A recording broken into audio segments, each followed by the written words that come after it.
Halo Santuy Family, berjumpa lagi dengan aku Anton, masih di channel Diet Santuy di playlist cara dan tips supaya dietmu bisa konsisten. Nah, kalau ngomongin soal konsisten diet, tentunya pemilihan makananmu itu juga akan sangat berpengaruh banget. Dan kalau kita ngomongin sumber karbohidrat, ada satu jenis sumber karbohidrat yang sering kali dianggap cocok banget buat diet, yakni oatmeal. Yap, oatmeal itu identik banget dengan orang yang lagi diet atau identik banget dengan makanan sehat. Sampai-sampai pernah ada yang tanya ke aku, "Kak, gimana caranya diet oatmeal?" Nah, itu lucu juga sih, aku nggak tahu ya, diet oatmeal itu kayak gimana? Apa cuma makan oatmeal doang gitu? Tapi kita coba bahas di video kali ini ya. Aku akan membahas 3 hal. Yang pertama, bener nggak sih kalau oatmeal itu sehat dan bagus buat diet? Yang kedua, kita akan membahas soal miskonsepsi diet oatmeal. Dan yang terakhir nanti, kita akan coba bahas, oatmeal itu di pasaran kan ada banyak. Pilihan yang mana yang kira-kira cocok buat kamu. Jadi, tanpa menunggu lama lagi, langsung aja kita masuk ke topik pembahasan kali ini. Aku pribadi setuju, oats merupakan salah satu sumber karbohidrat terbaik yang bisa kamu makan kalau kamu memang suka. Aku sendiri juga rutin mengkonsumsi oats, utamanya untuk sarapan atau snacking. Kalau kamu belum pernah cobain oats, aku akan coba nih ceritain kelebihan-kelebihan oats sebagai sumber karbohidrat dibandingkan sumber karbohidrat yang lain. Kelebihan yang pertama, kamu pasti sering dengar kalau oats itu bisa menurunkan kadar kolesterol tubuh. Dan ini terbukti benar loh. Mekanismenya, ketika kamu mengkonsumsi oats itu mengandung serat larut, di mana serat larut ini sukanya ngikat-ngikat beberapa zat yang dilewatinya. Nah, oats ini suka ngikat yang namanya garam empedu. Untuk menghasilkan garam empedu, liver atau hati di tubuh kita itu perlu membuat asam empedu terlebih dahulu. Nah, liver ini untuk membuat asam empedu memerlukan kolesterol sebagai bahan baku. Makanya, kalau kamu rutin mengkonsumsi oats, makin banyak garam empedu yang terikat, otomatis liver juga harus makin sering memproduksi asam empedu. Alhasil juga, makin banyak juga kolesterol yang akan dipakai. Oleh karena itulah, penelitian menunjukkan kadar LDL atau orang bilang kolesterol jahat gitu ya, serta total kadar kolesterol tubuh bisa turun dengan rutin mengkonsumsi oats. Tentunya kalau dilengkapi dengan gaya hidup sehat keseluruhan. Lalu kita masuk ke kelebihan oats yang kedua. Karena kandungan seratnya tadi, oats ini cocok banget untuk jadi sumber energi yang lambat serap dan mengenyangkan. Misal nih, kalau kamu mengkonsumsi gula, itu akan cepat sekali diserap oleh tubuh. Karena ya gula kandungannya gula doang dan bentuknya sudah berupa karbohidrat sederhana. Makanya kalau kamu konsumsi makanan atau minuman tinggi gula, nggak sadar energinya itu nggak lama, bentar lagi berasa capek, ngantuk, dan mager. Terus sebentar juga nanti lapar lagi, meskipun kamu sudah makan makanan tinggi gula yang mungkin kalorinya tinggi. Berbeda dengan oats, karena kandungan seratnya tadi, karbohidrat di dalam oats ini akan lebih susah dipecah oleh tubuh. Usaha yang dibutuhkan tubuh untuk memecahnya makin lama. Alhasil, efeknya, kamu akan memperoleh energi yang bertahan lebih lama dan juga kamu bisa kenyang lebih lama. Otomatis, oats bisa menjadi pilihan yang tepat kalau kamu lagi diet dan ingin menurunkan berat badan, karena oats bisa bikin kamu kenyang lebih lama. Lalu kelebihan oats yang ketiga, oats juga bisa membantu meningkatkan imunitas tubuh kamu. Kelebihan ini didukung oleh kandungan seratnya plus kandungan mikronutriennya, terutama zat besi. Serat larut di oat ini cukup spesial, namanya adalah beta-glukan. Nah, salah satu sistem utama pertahanan tubuh kita adalah keberadaan sel darah putih yang tugasnya untuk melawan berbagai komponen asing di dalam tubuh, seperti bakteri dan virus. Nah, ternyata sel darah putih ini diduga akan meningkat kinerjanya karena adanya asupan beta-glukan tadi. Selain itu, zat besi atau disingkat Fe gitu ya, yang kandungannya cukup tinggi pada oats, juga mampu membantu tubuh meningkatkan imunitasnya. Jadi oats cocok banget dikonsumsi kamu, apalagi di saat semua orang sedang berusaha untuk meningkatkan imunitas di musim seperti ini ya. Lalu kelebihan oats yang keempat, lagi-lagi masih karena soal seratnya. Karena tinggi serat, oats ini berfungsi sebagai prebiotik juga. Jangan lupa, makanan ada yang bisa berfungsi sebagai suplai probiotik dan ada juga yang bisa berfungsi sebagai prebiotik. Probiotik adalah bakteri baik yang nantinya akan berkembang di usus dan bisa kamu peroleh dari makanan yang terfermentasi. Kalau probiotik itu bakterinya, nah prebiotik ini adalah makanan untuk si bakteri. Bisa kamu peroleh dari makanan yang mengandung tinggi serat. Nah, oats sendiri ya bisa disebut prebiotik karena tinggi serat tadi. Jadi konsumsi oats didukung buah-buahan dan sayuran juga secara rutin bisa bikin pencernaan dan tubuh kamu makin sehat karena bakteri-bakteri baiknya memperoleh cukup makanan. Dan yang terakhir, kelebihan oats masih karena seratnya lagi. Karena oats mengandung serat larut dan serat tidak larut yang tinggi, ini bisa membantu kamu untuk melancarkan pencernaan kamu. Banyak orang diet karena memotong karbo dari biji-bijian alias grains gitu ya terlalu banyak, alhasil jadi bermasalah pencernaannya. Nah, oats sendiri termasuk sumber karbohidrat dari whole grain yang berkualitas, bisa bikin pencernaan kamu makin lancar.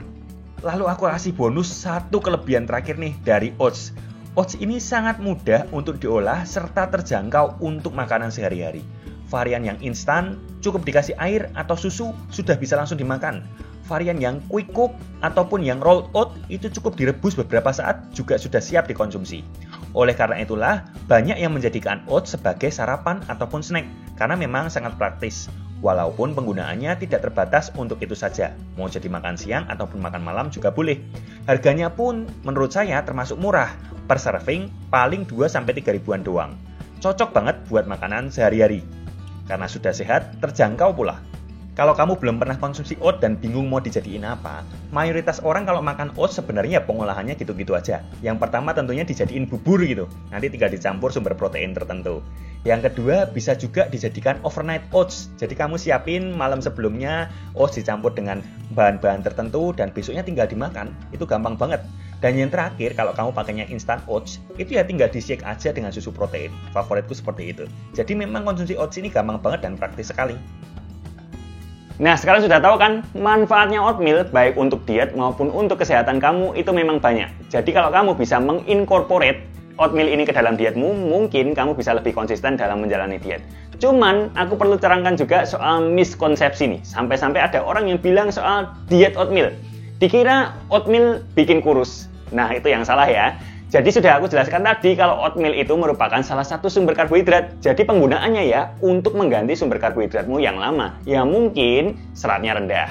Mungkin terdiri dari processed food yang dalam artian di sini gulanya tinggi tapi kandungan nutrisinya rendah. Nah, kalau kamu substitusi menjadi oatmeal, tentunya manfaat kesehatan yang kamu dapat bisa lebih banyak. Selain itu kan serat dan proteinnya tinggi, jadi kamu bisa kenyang lebih lama dan itu bisa membantu kamu supaya dietnya lebih konsisten.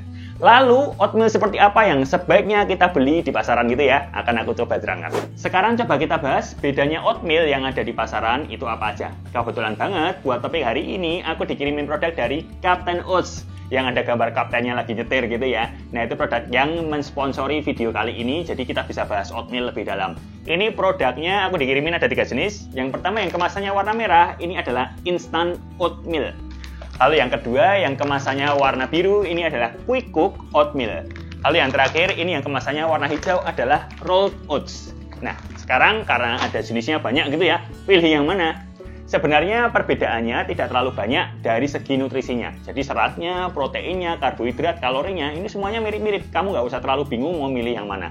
Lebih bedanya itu ada di satu, pemrosesannya. Jadi dari semua ini yang paling less proses itu sebenarnya adalah rolled oats. Jadi dia memang nanti larinya, kamu masaknya harus lebih lama. Harus sekitar 8-10 menit kayak gitu. Yang kedua, ini masaknya bisa lebih ringkas 3-5 menit karena sudah dimasak terlebih dahulu dan sudah dipotong lebih kecil-kecil kayak gitu. Kalau ini tadi cuma di roll, makanya namanya rolled oats. Nah, kalau yang ini sudah dimasak lebih lama dan juga sudah dipotong kecil-kecil gitu ya, makanya namanya instan. Kamu nggak usah masak lagi, ini cukup dikasih air aja sudah beres. Nah, yang beda tadi pemrosesannya. Jadi kalau kamu cari yang memang paling less proses, itu pilihannya rolled oats. Yang kedua adalah soal tekstur dan juga rasa. Karena ini paling less proses, rasanya itu paling chewy. Jadi nanti aku tunjukin di layar, bulirnya itu beda kayak gitu ya daripada yang kedua ini. Jadi bulirnya ini lebih chewy dan juga rasanya memang lebih nutty karena dia diproses lebih sedikit daripada yang lain. Lalu yang ketiga sebenarnya adalah waktunya. Tadi sudah aku terangin juga, ini dimasak paling lama, ini 3-5 menit. Kalau yang ini nggak usah dimasak. Jadi kalau kamu cari yang paling praktis, itu ya pilihannya yang ini. Sekali lagi soal nutrisi itu nggak jauh beda. Banyak orang beranggapan kalau instant oatmeal itu paling nggak sehat daripada yang lain. Sebenarnya menurutku enggak, itu lebih bisa dilarikan kalau kamu dalam artian melihat produk ada yang oatmeal sudah dicampur macam-macam gitu ya, ada campurannya kayak rasa buahnya terus dikasih gula kayak gitu. Nah, itu mungkin produk instan yang sebenarnya lebih tidak hanya oatmeal aja isinya. Kalau yang ini kan oatmeal aja, kamu cari oatmeal ya prefer menurutku yang cari seperti ini, dan instan oatmeal seperti ini pun itu masih bagus karena aku pribadi juga pakainya yang seperti ini. Biasanya aku pakainya tinggal dimasukin shaker kayak gitu, terus aku campur sama whey protein, jadi tinggal dikocok beres, makan sama buah gitu juga beres. Gampang kan? Jadi sebenarnya mau pilih yang mana itu terserah kamu. Sekali lagi pilihannya tinggal kamu suka yang less proses atau enggak, kayak gitu kan.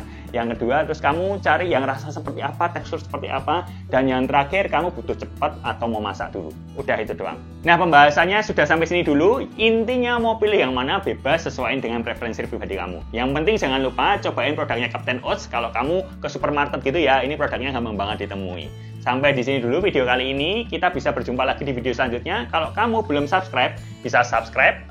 Pencet juga bel notifikasinya, like jika video ini berguna, dan kamu bisa share video ini ke teman-temanmu yang mungkin belum mulai makan oatmeal, atau dalam artian masih bingung nih, fungsinya oatmeal itu apa? Kok seringkali disebut orang penting buat diet kayak gitu ya. Dan yang terakhir mungkin orang yang masih menganggap kalau diet oatmeal bisa bikin kurus kayak gitu ya. Karena itu miskonsepsi dan perlu dijelaskan sebenarnya oatmeal itu bagus, tapi tidak bikin orang kurus. Dalam artian yang bikin kurus ya itu defisit kalori yang sudah aku ceritakan di video-video lainnya.